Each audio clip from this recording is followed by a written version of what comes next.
Hi everyone and welcome back. So I decided to make this video a day before I got my laser because I have a whole other video coming up on that, and I figured it would give my channel a little substance, a little something extra besides waiting an entire month for another hormone update. So I was actually at work when I thought of this. So I work in a factory, pretty much. I mean, it's a factory.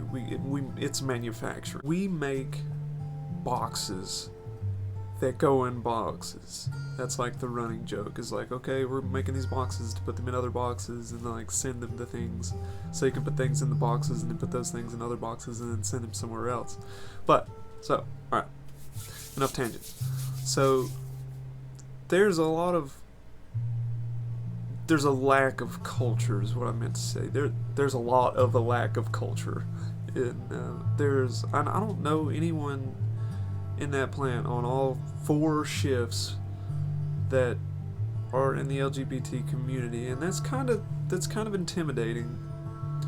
But at the same time, it's kind of cool because like I'm the only one there that is part of it that I know of anyway. While I'm there, you know, most of the people there already know what's going on, and occasionally I do like a trans-themed eyeliner, like I do a pink, white, and a blue, and that was generally well received. There was a few people that told me like, hey, you know, somebody came up and was like, hey, did you see them wearing the eyeliner? Nobody really said anything to my face because they're a bunch of pussies. Say something. I dare you. But nobody really bothered me about it. And the thing is, like, I feel weird asking people to call me she, hers, and stuff like that when I've still got this, you know, 5 o'clock shadow, and like, I don't know. That's the biggest thing for me is until I get laser, I'm probably not going to do anything in public. Considering I start laser tomorrow, you know, that's a big relief, but I just feel weird to ask people to call me she, her with a beard, you know. Like, I understand women definitely, there are some women out there who definitely can grow beards, but that's aside the point. That's aside the point, okay? I personally don't feel comfortable asking people to call me she, hers, etc. whenever I have a beard. So even when I shave, I have this massive 5 o'clock shadow, and it is what it is, you know. It's kinda, you can still see it under foundation, so that tells you how bad it is. And I put concealer on this as well, and it's still there. So if you did watch my last video, you probably noticed that I mentioned, like, yeah, I'm about to get into the surgeries that I want in just a minute, and then I told you about one, and then I forgot to tell you about any of the other ones. So obviously this giant obstruction of justice right here, this has to go. I do want a trachea shave. I know it's dangerous, but with any surgery there's going to be risks, and you just have to weigh the risks with the rewards, and I feel like the outcome and the reward for that surgery would be much better than living with this. If I lose my voice, I lose my voice, so be it. It's not that fucking spectacular anyway, and I kind of hate it as it is.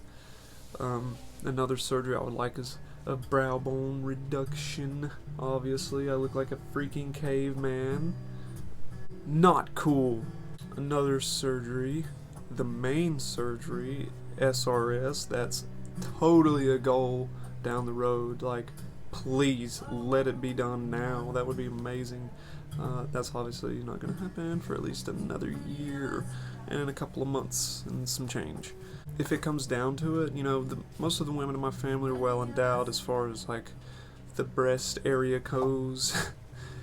But who knows how the hormones will treat me, and if they treat me well, then maybe I won't need a breast augmentation. But if they don't do their job, then I might need to help them out a little. Along with the trachea shave, which probably would happen at the same time as my FFS, which I definitely want. So like a brow bone reduction, a chin reduction, I guess, rhinoplasty, to make my nose a little more feminine, and the jaw contouring, maybe hairline lowering, and a lip lift. I don't know. I'm kind of nervous about the lip lift. I don't know about that one. That one, I don't know how I'd look. I kind of like my lips, even though my upper lip is almost non-existent. I just don't know. But if, while we're at the consultation, if the doc says something that like changes my mind, then yeah, we're probably gonna throw it in there. Might as well, because we're already spending tens of thousands of dollars. Just chuck it on the pile. Throw it on the bill. Just add it to my tab, doc. But anyway, that's, once I get, laser finished on my face, pretty much is when I think I'll start actually really presenting full time. And a lot of people know, like, the name that I chose and everything, and a lot of people have said it fits. A lot of people have said it fits me and that they like it, so that's a good thing. I got like that anxiety where you have so many choices that you don't know what to pick, so you can't pick anything. Yeah, that was me with a name. Whatever. I kind of just settled with Laura, and that sounds so pitiful. Like, well, why would you just settle when you have all of the choices in the world? But I don't think I'm settling because I like that name and it fits. So, who knows? But there's a 2-for-1 video. What surgeries I wanted and why I don't present feminine at work. Tomorrow I'll be getting my laser and also going to the hormone doctor in the same day, which is pretty exciting. I'll ask her about my hormone levels, like the number, where they're at. We've done blood work twice now, and she hasn't told me the numbers, but she's just like, yeah, everything's where it needs to be, so it's where it's expected to be and stuff like that. But I actually want to know where the numbers are, so like just for documentation purposes, and to see where like they were at a certain point in time and how long it took to reach like the feminine range of hormones. So that'll be it for today. I will see you probably tomorrow with the laser hair removal update.